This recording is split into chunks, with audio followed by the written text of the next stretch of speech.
It was less than 20 years ago that Samsung was the cheap electronics supplier with its fair share of quality issues.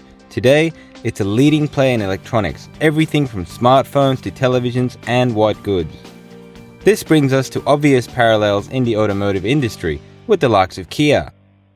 Korean car manufacturers have been gradually improving over recent decades, though it wasn't until the past 5 or so years that Kia and sister brand Hyundai have really started to transcend their perception as a budget brand. With growth that shows no sign of slowing down, it begs the question, why has the world turned its attention towards Kia?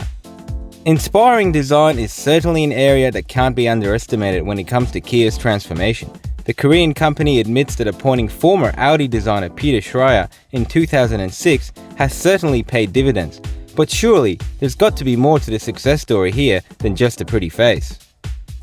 Though no longer perceived as a budget brand, value for money has been a foundation of Kia's growth, and the company says there is no reason to change that. Despite the shift in perceptions, making a Kia truly desirable in Australia remains a challenge. The company is determined to overcome the nation's passion for certain brands. This year will see Kia launch its first performance car, the Proceed GT, taking the brand yet another step up the desirability scale. Kia already has a fairly sizable range, including the likes of the Rio City car, the Funky Soul, Optima medium car, Sportage and Sorento SUVs, Rondo and Grand Carnival people movers, and the recently launched all-new Cerato small car range. Only a decade ago, Japanese manufacturers would have ridiculed the notion of using a Korean car for competitive benchmarking when developing a new vehicle, focusing instead only on their compatriots' cars and European models. Today, Kia and Hyundai models are considered genuine competitors to the Japanese and even some Europeans.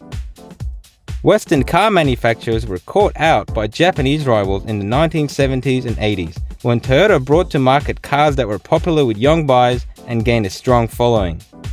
Though it may seem like a far-fetched possibility now, the real threat to the continuing rise of Korean manufacturers is perhaps not a resurgence from the Japanese, but an attack from the Chinese automotive manufacturers, which are heading to Australia in droves.